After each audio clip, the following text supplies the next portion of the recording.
I recently bought Anker's $100 laptop power bank 2500 milliamp hour portable charger with 4 power outputs. Today we're going to be exploring the features on this device. We're going to see whether this is useful for longer trips in the car or the plane. First, let's explore some of the features on this Anker Power Bank. On the power bank, you have 3 USB-C cables as an output, as well as 1 USB-A output. The USB-C cables are pretty versatile as there's different configurations in which you want to charge your device. Each has an output of 100 watts. The first USB-C is a retractable cord. This retractable cord is a nice feature for sure, and it's been manufactured pretty well. The cord is very sturdy, and unlike most retractable things where it's just on a small little string cord, this is a pretty thick piece of rubber. It's not going to be going anywhere anytime soon. It's also corded pretty nicely in the back where you can twist the cable, and this is good because it will not fray the cable for many years. Anker also put some detail into this, as there's even a magnet on the sitting ledge that allows you to nicely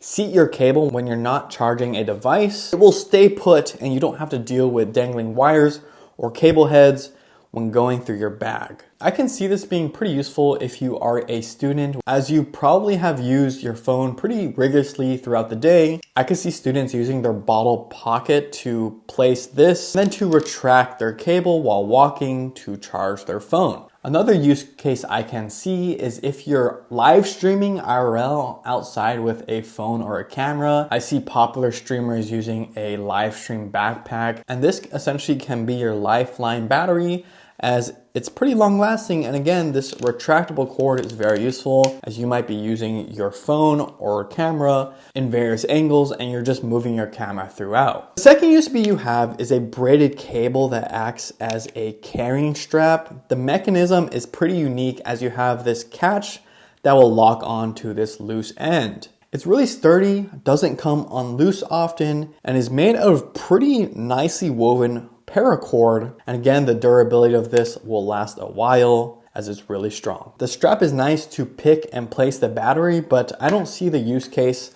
where someone will be using this on their wrist, as it's fairly heavy. The battery itself is fairly dense, weighing about 1.5 pounds, which isn't exactly comfortable when you're carrying it on you directly. I honestly don't think this will get used as much as the retractable, just because it's a little bit of a weird form factor and it's kind of a niche use case, but it's cool that they did some engineering around this and adds a feature to this power bank. Lastly, for the features on this Anker, you have a USB-A and a USB-C on the side port here, where you have to provide your own charging cables to use these ports. One thing to note is that you can only charge the power bank through the C3 input, as the other cables only provide output, not input. On the same side of the 2 outlets, you also have this large button that allows you to switch to different screens on the display here. The first screen displays the battery percentage. The second screen displays the temperature of the battery and how safe the battery is. And lastly, the third screen displays the battery overall health, how many charge cycles you've done. Now that we talked about some of the features of this power bank, let's go through some of these tests. So here is the test we're gonna run. We're starting at 94%, and essentially for this test, we're gonna do the max of 4 outputs. The first output is going to be this computer. Currently it has a battery of 58%. This is a 2020 MacBook M1 Air. The second thing I'll be charging is my DJI microphone, wireless. As you can see from the battery, it is on the last bar out of 4 bars, so the battery is less than 25%. The third device we're going to be charging is actually this camera. We'll be charging this camera while filming the setup. And then lastly, we'll be charging my iPhone, and I'll have to take this off. So that's the major test we're gonna see. We'll see the interface of how this is used when you use multiple devices, and we'll also see how much 4 devices will drain the battery. So let's get into it. So the first device we're gonna charge is our handy dandy laptop. Now let's use the retractable to see what we get. So plugging this in, you don't have to press anything and it just automatically starts charging. As you can see here, the interface, you can see how many watts are getting outputted from the power bank itself. You can see that C1, which is again the retractable cord, is outputting 45 watts. The next device we're gonna be charging is the DJI mic, let's just use this cord because this is also USB-C.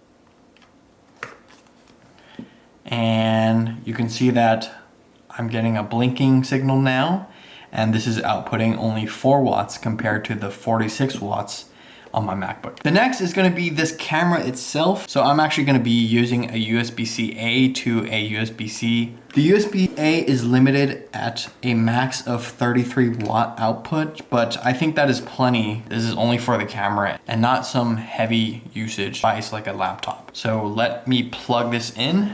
So we're plugged in right now. I mean, honestly, the battery's pretty high percentage, but let's look at how much is being outputted. So when checking the device, we are outputting 4 watts. So the last device to charge is my iPhone. I'm currently sitting at 70% battery. I'm going to be using a USB-C to the Apple adapter in the C3 output. So let's give that a try. Put that in here.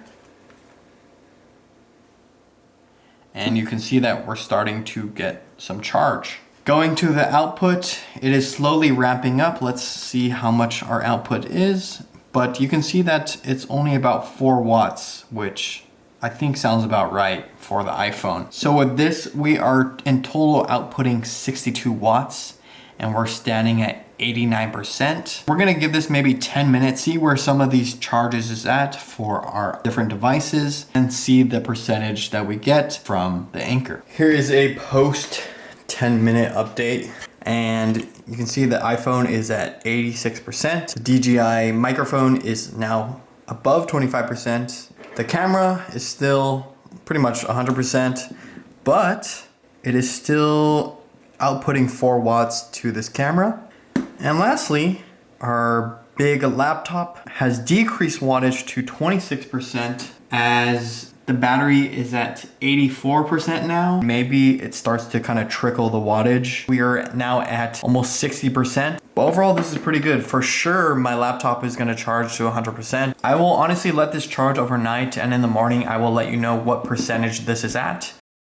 After a thorough night, we are now at 0%. Looks like everything is fully charged though. This is fully charged, my phone's fully charged, and my laptop is at 100%. Charging 4 devices, you'll get 1 full charge of the battery.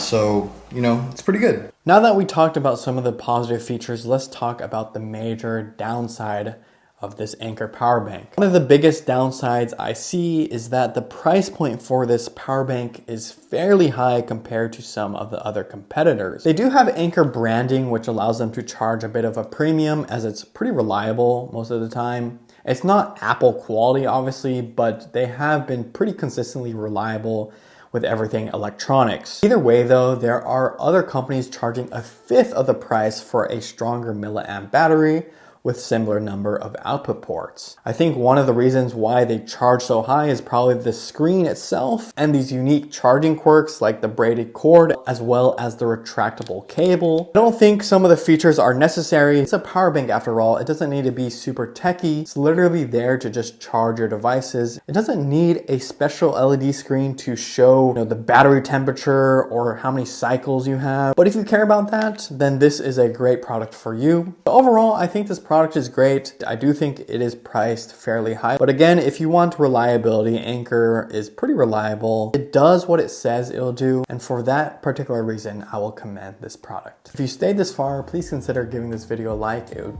mean a lot to me. I'll see you in the next one. Peace.